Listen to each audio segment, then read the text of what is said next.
بسم اللہ الرحمن الرحیم۔ یمن میں ایک قبیلہ حمیر تھا۔ وہاں ایک شخص سیف بن یزن تھا۔ وہ سیف حمری کہلاتا تھا۔ کسی زمانے میں اس کے باپ دادا اس ملک پر حکومت کرتے تھے، لیکن پھر حبشیوں نے یمن پر حملہ کیا اور اس پر قبضہ کر لیا۔ وہاں حبشیوں کی حکومت ہو گئی۔ 70 سال تک یمن حبشیوں کے قبضے میں رہا۔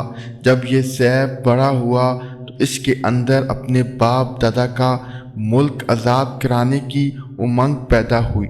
چنانچہ اس نے ایک فوج تیار کی۔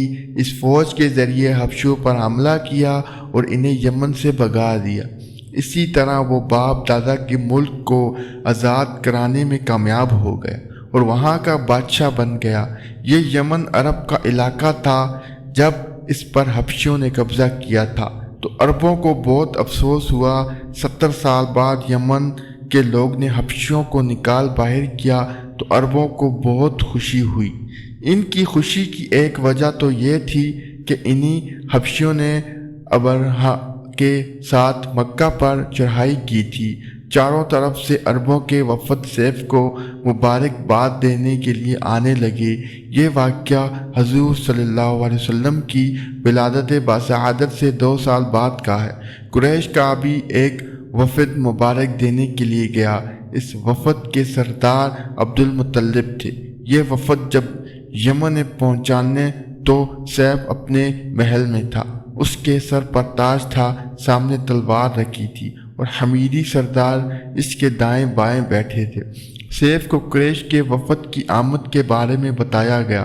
اسے یہ بھی بتایا گیا کہ یہ لوگ کس رتبے کے ہیں۔ اس نے ان لوگوں کو آنے کی اجازت دے دی۔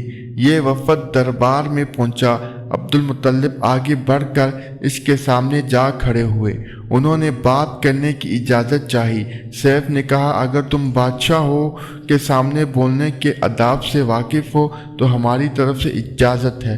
تب عبد المطلب نے کہا، اے بادشاہ، ہم کعبہ کے خادم ہیں، اللہ کے گھر کے محافظ ہیں، ہم آپ کو مبارکباد دینے آئے ہیں۔ یمن پر حبشی حکومت ہمارے لیے بھی بوجھ بنی ہوئی تھی۔ آپ کو مبارک ہو۔ آپ کے اس کارنامے سے آپ کے بزرگوں کو بھی عزت ملے گی اور آنے والی نسلوں کو بھی وقار حاصل ہوگا۔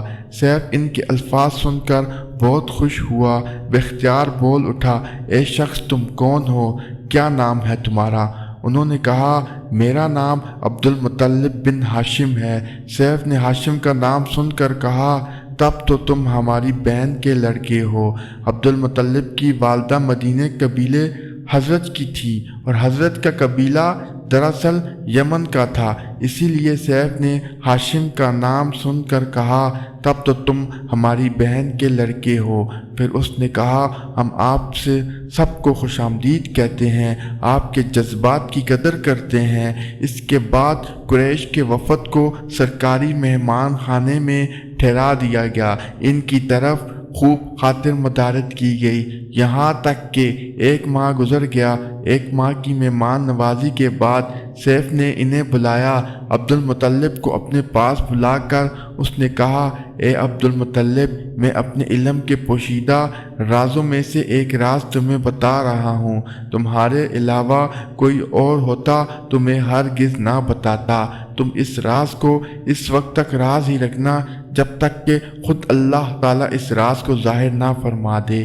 ہمارے پاس ایک پوشیدہ کتاب ہے، وہ پوشیدہ رازوں کا ایک خزانہ ہے، ہم دوسروں سے اس کو چھپا کر رکھتے ہیں۔ میں نے اس کتاب میں ایک بہت عظیم الشان خبر اور ایک بڑے خطرے کے بارے میں پڑھ لیا ہے، اور وہ آپ کے بارے میں ہے۔ عبد المطلب یہ باتیں سن کر حد درجے حیرت زدہ ہوئے اور پکار اٹھے، میں سمجھا نہیں، آپ کہنا کیا چاہتے ہیں؟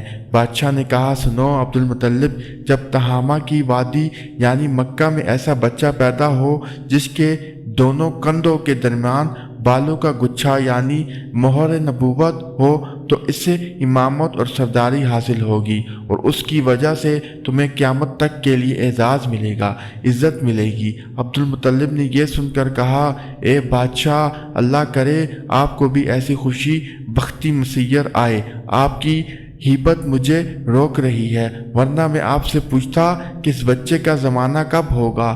بادشاہ نے جواب میں کہا، یہی اس کا زمانہ ہے، وہ اسی زمانے میں پیدا ہوگا یا پیدا ہو چکا ہے۔ اس کا نام محمد صلی اللہ علیہ وسلم ہوگا۔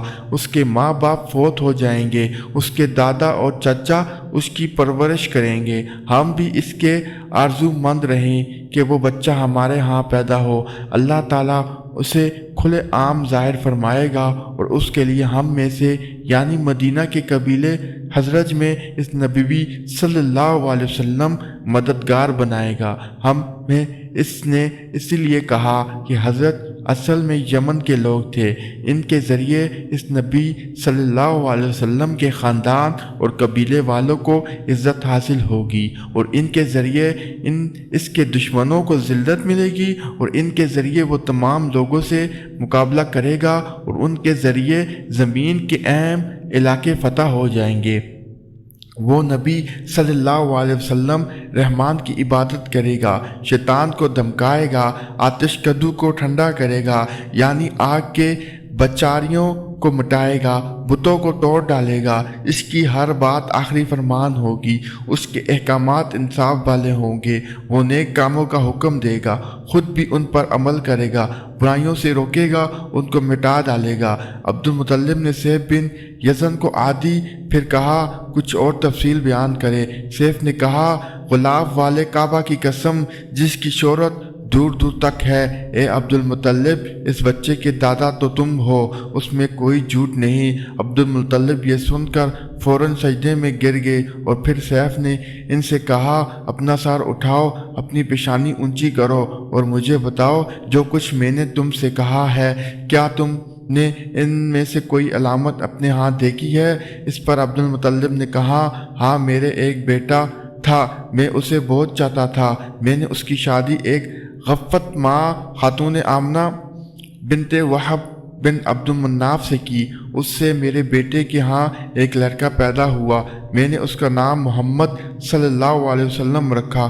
اس کا والد فوت ہو چکا ہے، اب میں اس کا چچا عبد الطالب اس کی دیکھ بھال کرتے ہیں۔ اس کے کندھوں کے درمیان ایک نشان ہے، اس میں وہ تمام علامتیں ہیں جس کا تو نے ذکر کیا۔ اب سیف نے ان سے کہا، میں نے تمہیں جو کچھ بتایا وہ واقعی اسی طرح ہے، اب تم اپنے پوتے کی حفاظت کرو، اسے یہودیوں سے بچائے رکھو، اس لیے کہ وہ اس کے دشمن ہے۔ یہ اور بات ہے کہ اللہ تعالیٰ ہرگز ان لوگوں کو ان پر قابو نہیں پانے دے گا، اور میں نے جو کچھ آپ کو بتایا ہے اس کا اپنے قبیلے والوں سے ذکر نہ کرنا، مجھے ڈر ہے کہ ان باتوں کی وجہ سے ان لوگوں میں حسد اور جلن نہ پیدا ہو جائے۔ یہ لوگ سوچ سکتے ہیں یہ عزت اور بلندی آخری انہیں کیوں نہیں ملنے والی ہے، یہ لوگ ان کے راستے میں رکاوٹیں کھڑی کریں گے۔ اگر یہ لوگ اس وقت تک زندہ نہ رہے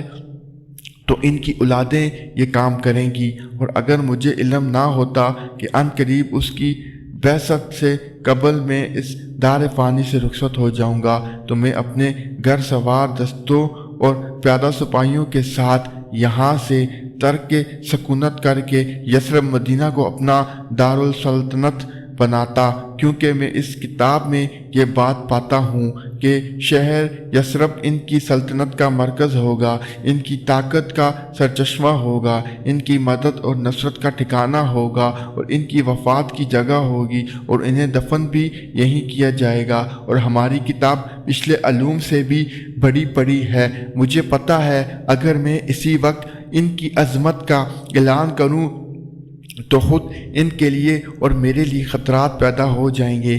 یہ ڈر نہ ہوتا تو میں اسی وقت ان کے بارے میں یہ تمام باتیں سب کو بتا دیتا، عربوں کے سامنے ان کی سربلندی اور اونچے رتبے کی داستانیں سنا دیتا، لیکن میں نے یہ راز تمہیں بتایا ہے، تمہارے ساتھیوں میں سے بھی کسی کو نہیں بتایا۔ اس کے بعد اس نے عبد المطلب کے ساتھیوں کو بلایا، ان میں سے ہر ایک کو 10 حبشی غلام، 10 حبشی باندیاں اور دھاری دار یمنی چادریں، بڑی مقدار میں سونا چاندی، 100 اونٹ انبر کے بڑے ڈبے دیے۔ پھر عبد المطلب کو اس سے کئی گنا زیادہ دیا اور بولا سال گزرنے پر میرے پاس ان کی خبر لے کر آنا اور ان کے حالات بتانا۔ سال گزرنے سے پہلے ہی اس بادشاہ کا انتقال ہو گیا۔ عبد المطلب اپنی قوم قریش سے کہا کرتے تھے، اے قریش، تم میں سے کوئی شخص مجھ پر اسی لیے رشک نہ کرے کہ شاہ یمن نے مجھے بہت نوازا تھا،